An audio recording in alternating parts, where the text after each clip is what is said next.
你記唔記得呢隻歌呢？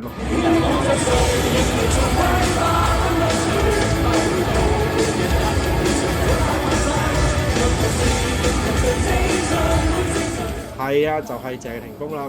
咁好啦，咁講到你嘅實歌呢，你冇理由唔識啦啩？又不是80年代，只好芳心的愛，還穿起身中安守家中等候來電，更怕愛。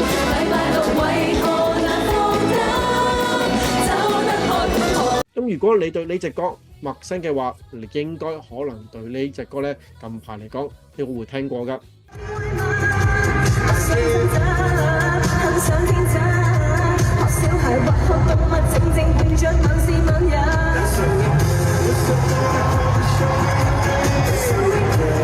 咁樓市同樂壇一樣，今日唔紅唔代表你將來冇機會嘅，唔係要當下買最靚嘅樓，而係你識唔識揀到有潛力嘅物業，咁之後翻新間屋帶俾你嘅係樓價升值。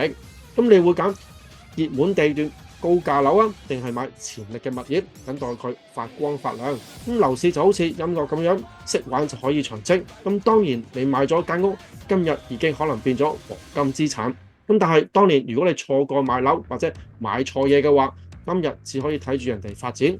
咁呢集我就想用香港樂壇做一個比喻，咁講下點樣睇樓市或者投資層面。咁好啦，事不宜遲啦，咁一齊睇下今集嘅內容啦。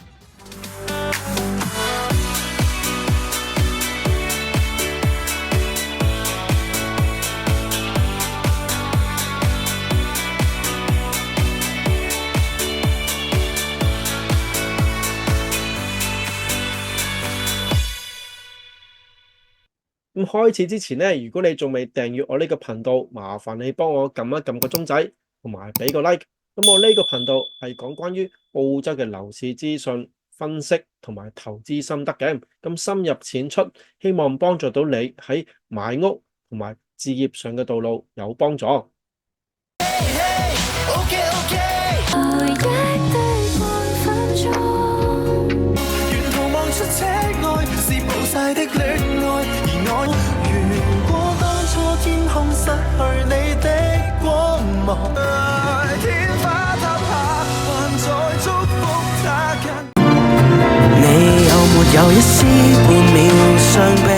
嗱，如果你有聽開香港嘅流行歌或者近期嘅香港新聞，你應該都睇過呢個消息或者呢條片啦。咁我哋之前喺片頭都睇過，係啦，就係阿 Marv at Collar 近期咧就做咗 Coldplay 嘅暖場嘉賓，咁全場觀眾都歡呼，氣氛就嗨爆。咁唔少人都話：哇 ，Marv 真係升呢啦，國際舞台都有份，非常犀利，非常叻女。咁但係你有冇諗過呢個畫面同澳洲嘅樓市其實都有異曲同工之妙呢？咁 Coldplay 係一隊紅足20年嘅全球級嘅天團，咁冇人唔識，就好似喺澳洲嘅樓市入邊嘅悉尼嘅 CBD、Double Bay、Melbourne 嘅 Brighton 呢啲嘅地王級地段，咁長期咧都有價有市嘅，咁穩陣啦，受追捧。但係如果你想入場嘅話，就成本費極高啦。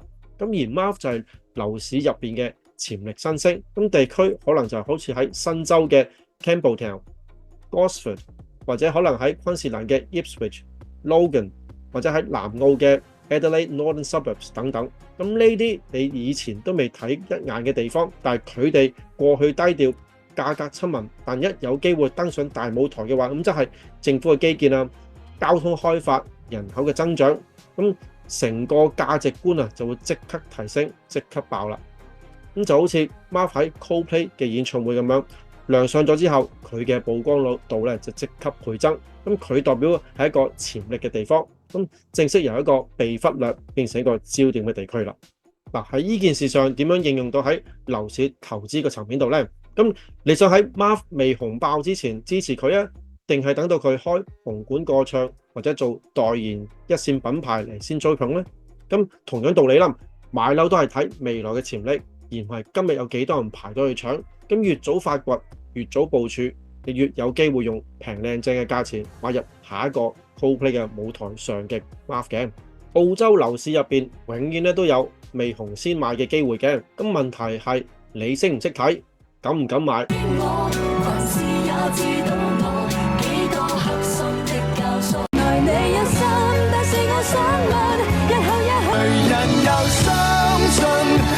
世一生這膚淺對白。好心一早放開我，從頭努力也坎坷。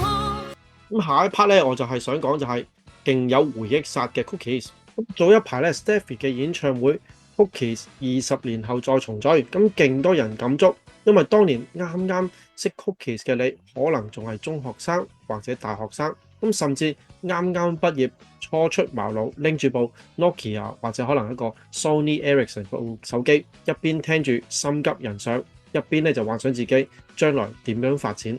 咁轉眼間咧就20年就過咗，咁依家嘅你可能咧就已經做咗一個專業嘅職場人士，咁有家庭有小朋友，甚至做生意或者可能透過你其他嘅投資工具實現咗自己嘅財務目標，向財務自由進發。咁不過你發唔發達我就唔知，咁但係可以肯定就係樓市咧就已經升咗幾倍啦。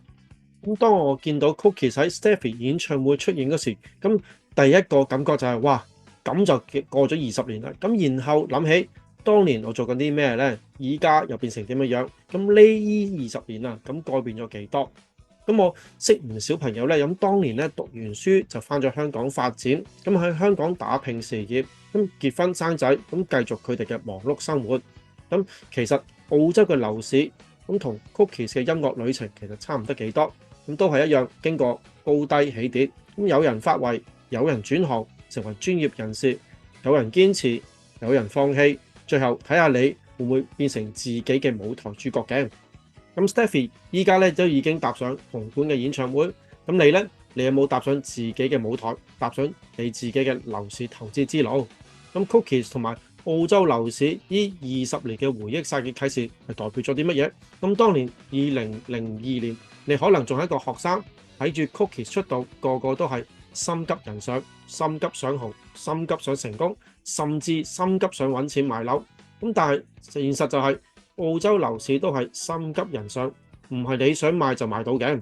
咁如果你當年係70或者80後，可能咧一直都覺得樓市太貴，冇可能買得起。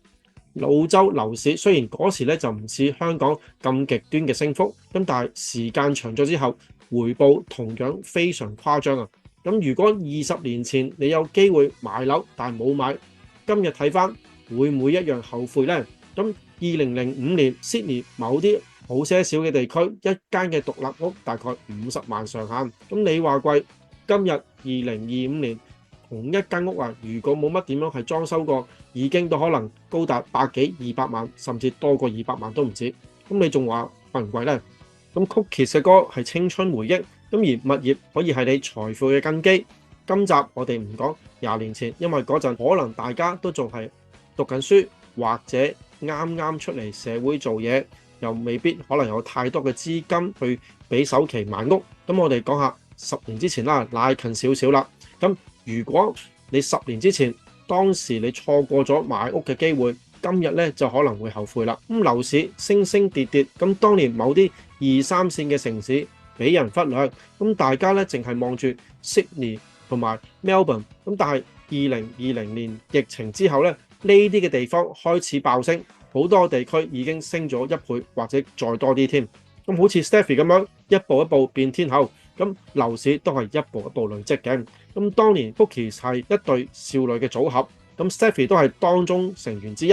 咁當年佢哋出道，未必個個睇好佢哋可以撐得幾耐。咁但係 Stephy 冇放棄，一步一步咁樣努力，咁拍戲、唱歌、累積人氣，終於成為一線嘅歌手。咁仲開到自己個人嘅紅館演唱會。咁樓市都係一樣，咁買樓投資唔係一朝一夕嘅事嚟嘅。咁一個好嘅長遠計劃，你第一層樓唔會即時會發達，但係如果你有規劃，慢慢累積，咁過咗10年、20年，你就會見到成果㗎啦。嗱，譬如話你買第一間屋嗰時，可能係一間比較細嘅 unit， 又或者一間比較價錢低嘅屋，但你開始咗。咁第二間嗰時，你 refinance 買多一間屋，開始建立你嘅房地產投資組合。咁第三間嗰時，你學識咗點樣槓桿原理投資，咁開始買多一啲發展潛力高嘅地區。可能到你買第4間、第5間嗰時，你已經有多啲嘅被動收入，你可以考慮每年放假放多次，或者將呢啲嘅多出嚟嘅錢咧作為下一個投資物業嘅 deposit。嗱，如果你到買第6間、第7間，又或者買更多物業嗰時，你有更多嘅被動收入，你就可以計劃考慮幾時退休。咁 Stephy 今日可以站喺舞台上、紅館上面開個人演唱會，並唔係20年前可以想像到嘅。咁但係因為佢嘅堅持、努力、規劃好未來，佢終於咧就做到。咁樓市投資都係一樣，有堅持、規劃就等於可以有財務自由。走回去，別引出我淚水，逃避你，愛是遙遙遠得去，無人關懷是誰帶病迷親和。我要愛情不需要登對，不需得你允許。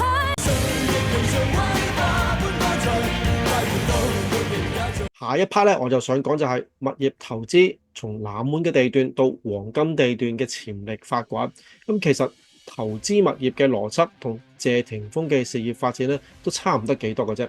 咁回想起90年代嘅後期啊，謝霆鋒初出道嗰時咧，雖然話題性就比較高，但係就唔算係當時樂壇嘅最頂流嘅巨星。但係當年4大天王咧，仍然咧都佔據主流嘅市場。咁反而謝霆鋒咧就以搖滾風格同埋獨特嘅曲風咧喺市場咧屬於一個非主流嘅型格靚仔歌手。咁但係佢一路堅持打造自己個人品牌，發展多元化嘅事業，從唱歌啊、演戲啊、拍戲啊，到最後咧發展自己嘅風味餐飲事業咧，甚至憑着自己嗰個嘅廚藝登上國際舞台，咁令佢嘅價值係不斷攀升。咁如果當年有人睇淡謝霆鋒嘅話，覺得佢紅唔起，咁而家咧一定嘅就跌眼鏡啦。咁好多時候你買入一個物業，當下咧都未必一個市場最熱門、最貴或者最吸引嘅投資者嘅選擇。咁但係如果你能夠預見未來嘅潛力，做好規劃，日後嘅價值咧爆升嘅可能係無限嘅。咁我舉個例啊，好似喺Sydney 嘅西區 Western Sydney， 咁從無人問津嘅地方到一個基建嘅爆發。咁2000年代初期，好多投資者淨係只會專注喺 Sydney 嘅東區或者北岸。咁西區例如 Liverpool 啊、Penrith 或者 Parramatta 咧，仍然咧都被視為冷門嘅市場。咁2010年代中期打後咧，咁政府投入咗大量嘅資源發展基建。咁例如Badgerys Creek 嘅新機場啦，仲有 Metro 唔同嘅鐵路網絡啦，西區醫療嘅產業鏈，同埋好多呢啲嘅情況咧，係吸引咗大批人口嘅流量，咁樓價就開始起飛啦。咁喺疫情到上年啊，咁 Parramatta 咧已經成為咗 Sydney 嘅第2個 CBD 啦。咁大規模商業咧就投資進駐，咁物業價格咧即較2000年代嗰時咧就翻倍增長嘅。咁如果你20年前你投資西區，當時可能只係需要20零，最多可能30萬咧就可以買入到。咁而家可能已經翻倍，去到80萬，甚至多過100萬報紙樓都唔出奇。咁投資成功關鍵咧就識得點樣改造。咁謝霆鋒唔止係一位歌手，佢後來都有進軍咗電影啊、餐飲業啊，甚至成為國際廚神。呢個品牌嘅價值嘅提升嘅過程，就係好似你買咗個舊屋咁樣，點樣透過翻新、改建或者加建咧，提升呢個物業嘅價值嘅。嗱，趁呢個機會就同大家分享呢3個唔同嘅策略啦。咁策略1咧就可能一個小型翻新啦。咁如果透過一啲簡單嘅裝修，例如換下地板或者地氈啦，咁翻新廚房啊、浴室啊，或者可能係油下油啦，或者甚至可能一啲小型嘅改善燈光嘅設計咧，咁短時間之內可以提升租金嘅回報同埋市場價值嘅。咁成本比較低，回報快，咁係適合短線嘅投資者嘅。另外個策略就係加建 granny flat 或者擴建你個物業。咁如果你嘅物業有足夠嘅土地，起多間 granny flat 喺你嘅屋嘅後邊咧，咁即時咧可以增加你嘅租金收入，咁回報率咧相對咧大幅提升。咁政府近年咧都放寬咗規劃嘅，咁鼓勵發展呢類型嘅副住宅。嗱，另外一個策略咧就係重建或者係發展啦 ，knock down rebuild 或者係一個 townhouse development。咁好似如果你買咗一間屋如果嗰塊地咧都係比較大嘅，可能有800至1000嘅平方米，原本嘅間屋可能經過規劃之後咧，可能你會將佢變成3至4間嘅 townhouse 唔出奇嘅喎。咁價值咧即時翻倍，咁就好似謝霆鋒咁樣將自己嘅品牌提升，咁物業咧都可以透過發展成為你嘅搖錢樹嘅。好啦，今集就係咁多啦。如果你中意呢條片嘅，記住俾個 like同埋分享俾你嘅朋友睇啊！我哋下一集見啦，拜拜。